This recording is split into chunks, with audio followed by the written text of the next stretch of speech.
ஏமா அர்ச்சனா, நீயா வீட்டு பத்திரத்தை அடமானம் வைக்க சொல்ற? ஆமாப்பா, அன்னைக்கு என் கல்யாணத்துக்காக பத்திரத்தை அடமானம் வைக்க வேண்டாம்னு சொன்னேன். ஆனா இன்னைக்கு அண்ணனை காப்பாத்தணுங்கிறதுக்காக பத்திரத்தை அடமானம் வைங்கன்னு சொல்றேன்.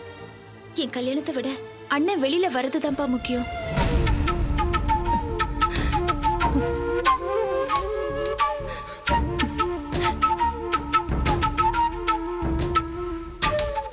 தைரியமா வீட்டை அடமானம் வைங்கப்பா.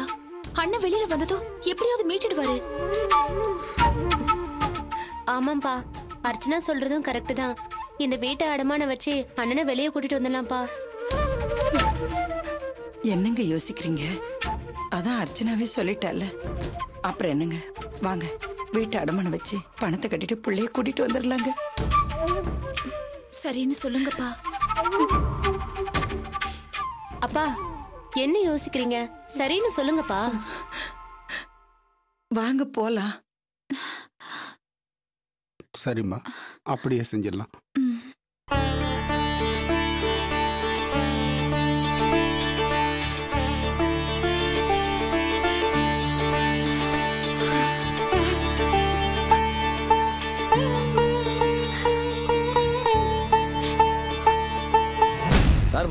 என்ன வேணும்? என் பையன் லாக்அப்ல இருக்கான், பார்த்துட்டு வந்துடுறேன். ஓ, அந்த திருட்டு கேஸா? ஆமா, திருடின பணத்தை வீட்டில் வச்சிருக்கீங்களா இல்லை செலவு பண்ணிட்டீங்களா? சரி சரி, உள்ள போங்க. வரும்போது நம்மளையும் கொஞ்சம் கவனிச்சுங்க.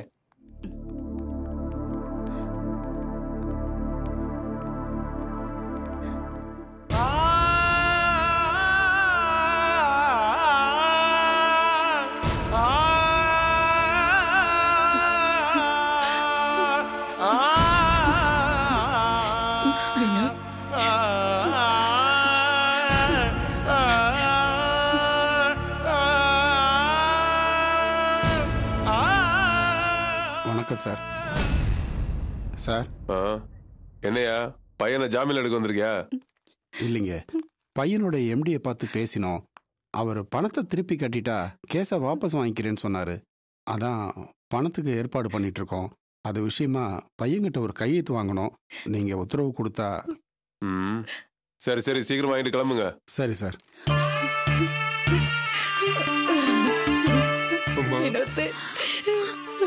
ஐயோ, உன்னை இந்த கோலத்துல என்ன பார்க்கணும்? என்னால தானே உனக்கு இவ்வளவு பிரச்சனை?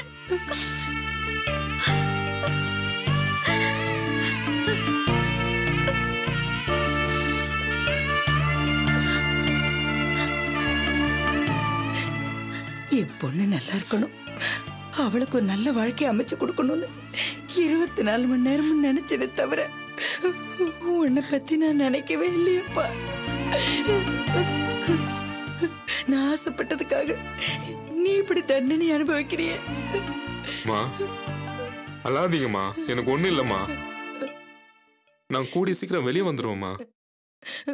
என்ன நினைச்சு நீங்க எல்லாம் கவலைப்பட்டிருக்காம அர்ச்சனாவோட கல்யாணத்தை நடத்துற வழியை பாருங்கம்மா. இல்லப்பா, அர்ச்சனாவோட கல்யாணம் நல்லபடியா நடக்கணுங்கிறதுக்காக நீ எடுத்த முயற்சி எல்லாம் வீணா போயிடுச்சுப்பா. ஏன், என்னாச்சு? என்னம்மா சொல்றீங்க? உன்னை போலீஸ் பிடிச்சிட்டு வந்ததும் சம்பந்தியமா கல்யாணத்தை பத்தி எதுவுமே பேசாம கோவமா போயிட்டாங்கப்பா. எனக்கு என்னவோ அவங்க இந்த கல்யாணத்துக்கு சம்மதிப்பாங்கன்னு தோணல. அப்படியெல்லாம் பேசாதீங்கம்மா. இந்த தடவை அர்ச்சனாவோட கல்யாணம் எக்காரணத்தை கொண்டும் நின்று போயிடக்கூடாது. எப்பாடுபட்டாவது நல்லபடியா நடத்தி ஆகணும். மா, நீங்க போய் சம்பந்தியமாட்ட பேசுங்க. அவங்க கல்யாணத்தை கண்டிப்பா ஒத்துக்குவாங்க. அப்படியே அவங்க சம்மதிக்கலனா மாப்பிள்ளைய பார்த்து பேசுங்கப்பா. அவர் ரொம்ப நல்லவரா இருக்காருப்பா. நம்ம நிலைமையை எடுத்து சொல்லுங்க, கண்டிப்பா அவர் கல்யாணத்துக்கு ஒத்துக்குவாருப்பா.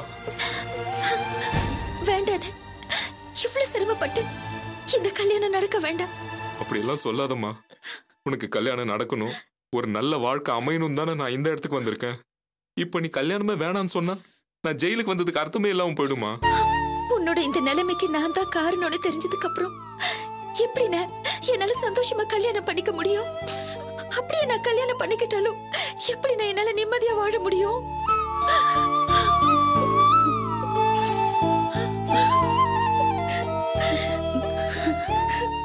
நடந்ததை நினைச்சு வருத்தப்பட்டு உன் வாழ்க்கையை வீணாக்கியாதம்மா. நான் சொல்றது கொஞ்சம் கேளு அர்ச்சனா. இல்லன்னு என் கல்யாண பேச்சு எடுத்தாலே நம்ம வீட்ல ஏதாவது ஒரு பிரச்சனை நடக்குது. ஏற்கனவே என்னால நீயும் அண்ணியும் சண்டை போட்டு பிரிச்சிருக்கீங்க. இப்போ என்னால நீங்க ஜெயிலுக்கு வந்துட்டீங்க. இதுக்கு மேலே இந்த கல்யாணம் நடந்துச்சுன்னா ஏதாவது பிரச்சனை ஆயிடுமோன்னு எனக்கு பயமா இருக்குன்னு. எனக்கு இந்த கல்யாணம் வேண்டாம். கடைசி வரைக்கும் உன் தங்கச்சியாவே நம்ம வீட்டுல நான் வாழ்ந்துட்டு போயிடுறேன்.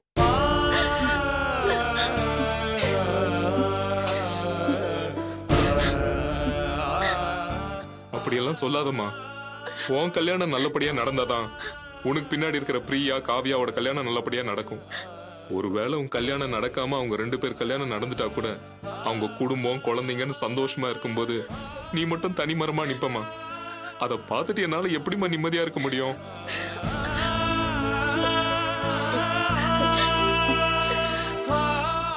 அதனால என்ன நடந்தாலும் சரிம்மா, உன் கல்யாணம் நல்லபடியா நடக்கும், நடந்தே தீரும்.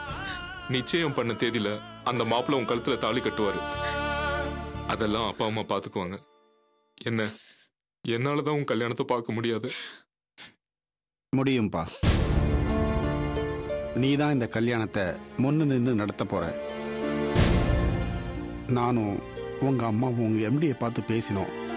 அவர் 1 லட்சம் ரூபாயை திருப்பி கொடுத்துட்டா இந்த கேஸை வாபஸ் வாங்கிக்கிறேன்னு சொன்னாரு. அப்பா, பணத்துக்கு என்னப்பா பண்ணுவீங்க? வீட்டு பத்திரத்தை வச்சு பணத்தை கடனை வாங்கிக்கலான்னு முடிவு பண்ணிருக்கோம்பா. பத்திரத்தை அடமானம் வச்சு பணத்துக்கு ஏற்பாடு பண்ண சொன்னது நான் தானே. ஒரு கையெழுத்து போடுங்கன்னு.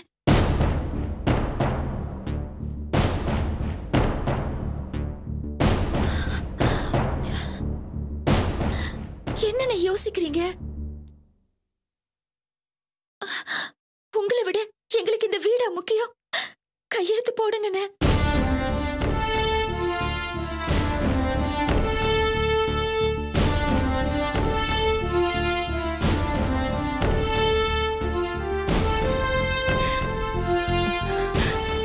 ஆமாப்பா, நாம என்ன வீட்டை விற்கவா செய்யறோம்? அடமானம் தானே வைக்கிறோம். நீ வெளியில வந்த உடனே அந்த வீட்டை மீட்டுட்டு போறோம். கையெழுத்து போடுப்பா.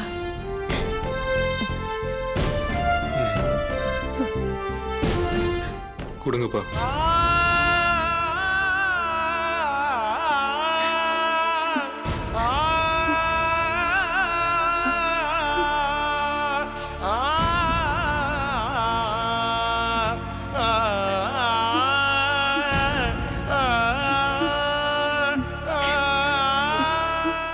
வினோத், கவலைப்படாதப்பா. கூடிய சீக்கிரமே வந்து உன்னை வெளியே கூட்டிட்டு போறேன். ஏமா, எவ்வளவு நேரம் கழுத்து வாங்குவீங்க? சட்னு கிளம்புங்க. நீ கவலைப்படாதீங்க, நாங்க சீக்கிரமா வந்துடுறோம். வரேன்ப்பா.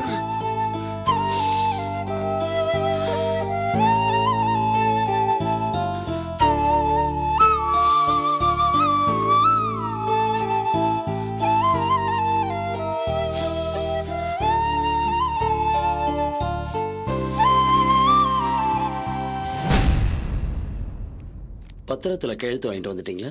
எல்லா கையெழுத்து வாங்கிட்டு வந்து. ஆமா, எவ்வளவு பணம் வேணும்னு கேட்டீங்க? 1 லட்சம் ரூபாய் கேட்டோம். 1 லட்சமா?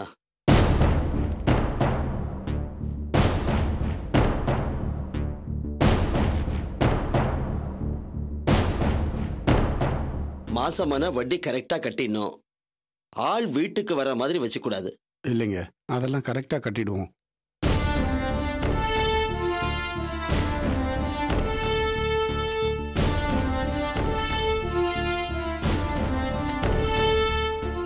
என்னது, பையன்கிட்ட மட்டும் கையெழுத்து வாங்கிட்டு வந்திருக்கீங்க? இது போதாதுங்க, உங்க பொண்ணுங்க கிட்டயும் கையெழுத்து வாங்கிட்டு வரணும். சொத்துக்கு வாரிசு பையன் தானுங்க, அதனாலதான் அவங்கிட்ட மட்டும் கையெழுத்து வாங்கிட்டு வந்தோம். அட, இன்னும் நீங்க எந்த காலத்துல இருக்கீங்க?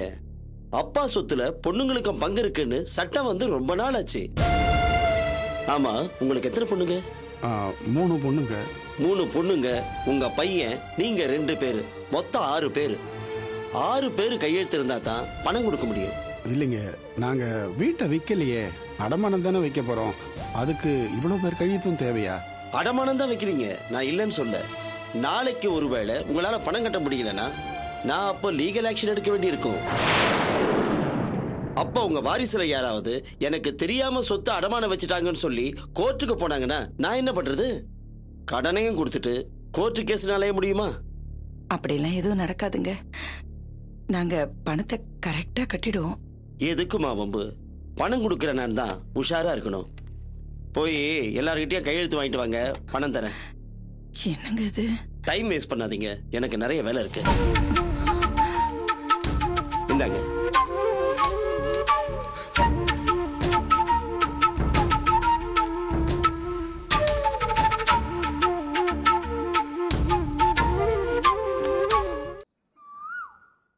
உன் சுயநலத்துக்கு அளவே கிடையாதா?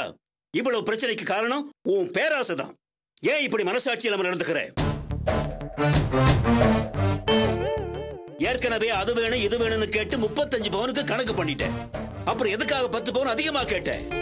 நீ 10 பவுன் அதிகமா கேட்டதுனால பொண்ணோட அண்ணன் பண்ணக்கூடாத காரியம் பண்ணி இன்னைக்கு பாவம் ஜெயில இருக்கிறான். இவ்வளவு நடந்ததுக்கு அப்புறம் கொஞ்சம் கூட ஈவு இறக்கமே இல்லாம கல்யாணத்தை வேண்டாம்னு சொல்றியே, இது எந்த வகையில நியாயம்? பொறுமையா இருக்கேன்னு ரொம்ப பேசாதீங்க மாமா. என்ன பெரிய நியாய அநியாயத்தை கண்டுபிடிச்சிட்டீங்க? நானும் அவங்க வீடு தேடி போய் 10 பவுன் அதிகமா கேட்டேன். அவங்க தான் இந்த சம்பந்தம் விட்டு போயிடக்கூடாதுன்னு வீடு தேடி வந்து 10 பவுன் அதிகமா போடுறேன்னு சொன்னாங்க. நானும் சரின்னு சொன்னேன். 10 பவுன் இப்படி திருடி தான் போடுவாங்க நான் என்ன கனவா கண்டேன்? அவங்களா இங்கே தானா வந்தாங்க.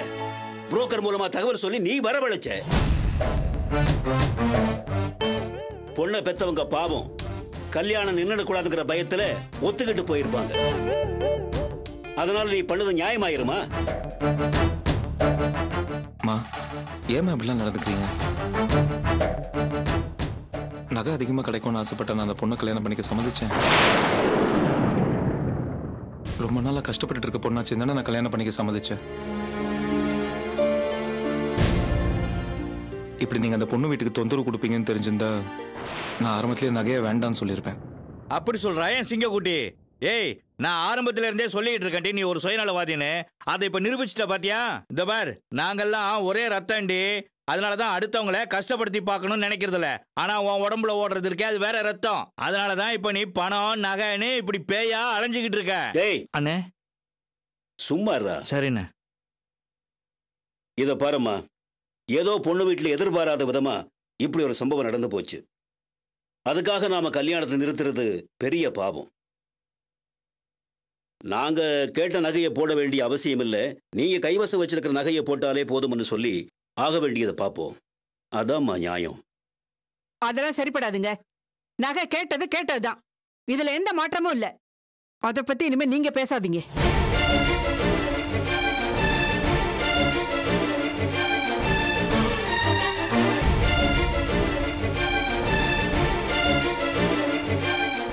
ஏய், என்னடி அண்ணன் பேச்சுக்கு மறு பேச்சு பேசுற அளவுக்கு உனக்கு துணிச்சல் ஆயிடுச்சா?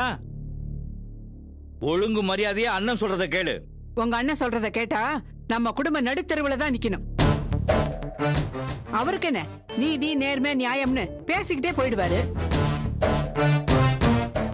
குடும்பம் நடத்துறவங்களுக்கு தான் தெரியும் அதுல உள்ள கஷ்டம் நஷ்டம். என் பையனுக்கு எப்படி கல்யாணம் பண்ணணும்னு எனக்கு தெரியாதா?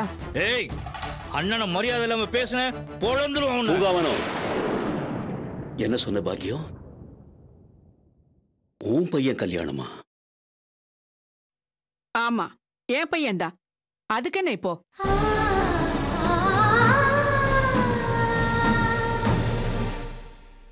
அவனுக்கு என்ன செய்யணும் எப்படி செய்யணும்னு எனக்கு தெரியும். சும்மா உப்பு புளி விஷயத்துல இருந்து இந்த குடும்பத்துல நடக்கிற எல்லா நல்லது கெட்டதுக்கும் நீங்களே முடிவெடுத்தா அப்புறம் பெத்தவங்க நாங்க எதுக்கு இருக்கோம்? குடும்பத்துல யார் யாருக்கு என்னென்ன எப்படி செய்யணும்னு எங்களுக்கு தெரியும். இனிமே தேவையில்லாம எங்க குடும்ப விஷயத்துல நீங்க தலையிடாதீங்க.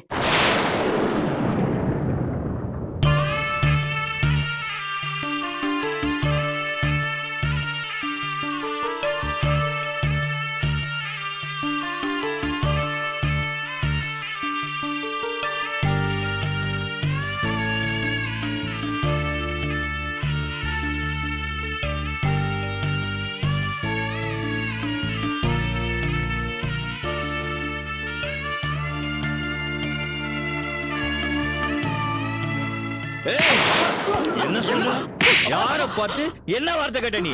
எங்க அண்ணன் எங்களுக்கு குலதெய்வண்டி. அவையா எழுத்து பேசுற நீ? உன் நாக்கை இழுத்து வச்சு அறுத்துற ராஸ்கல். அடியா, நல்ல அடி. அதானே உன் அண்ணனுக்கு சந்தோஷம். எவ்வளவு போதையில நிதானம் இல்லாம இருந்தாலும் என் மேல கை வைக்காத மனுஷன் இப்ப அடிச்சுட்டேல. இப்ப உங்களுக்கு சந்தோஷம் தானே? ஏன் நிறுத்திட்ட? அடியா, அடிச்சு கொள்ளு. அப்பதான் உங்க அண்ணனுக்கு உச்சி கொண்டு போகும். என்ன அடிச்சு கொண்டுட்டு நீயும் அவரை மாதிரி தனி மரமா நில்லு. பொண்டாட்டின்னு ஒருத்தி கூட இருந்தாதானே குடும்பத்தோட அருமை தெரியும். இப்படி ஒண்டி கட்டையா வாழ்ந்துட்டு இருக்கிற மனுஷனுக்கு குடும்பத்தோட அருமை எப்படி தெரியும்? தப்புதாம்மா, தப்புதான். உங்க குடும்ப விஷயத்துல நான் தலையிட்டது தப்புதான். என் தம்பி பொண்டாட்டி, என் தம்பி பசங்க, என் தம்பி குடும்பம் எல்லாரும் நல்லா இருக்கணும்னு ஆசைப்பட்டது என் தப்புதான். இது நாள் வரைக்கும் நான் கொடுத்த தொந்தரவுக்கு பெரியப்பா எல்லாரும் என்ன மன்னிச்சிருங்க. பெரியப்பா என்ன பெரியப்பா இது? அம்மா ஏதோ தெரியாம பேசிட்டாங்க, அதுக்காக நீங்க போய் அம்மா கிட்ட மன்னிப்புலாம் கேட்டுக்கிட்டு? இல்ல செல்வம், எப்ப நான் சொன்னது தப்புன்னு ஆயிடுச்சோ மன்னிப்பு கேட்கறதா முறை. இதை பாருமா, இனிமே உங்க குடும்ப விஷயத்துல நான் தலையிட மாட்டேன். அண்ணே நான் வர்றேன்.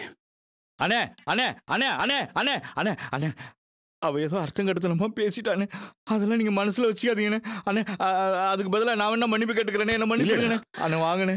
என்ன தடுக்காதே. என் பேச்சை கேட்டா நீங்க நடுத்தரவுல தான் நிக்கணும். இனிமே உன் குடும்பத்தையும் பிள்ளைகளையும் நீயே பார்த்துக்கோ.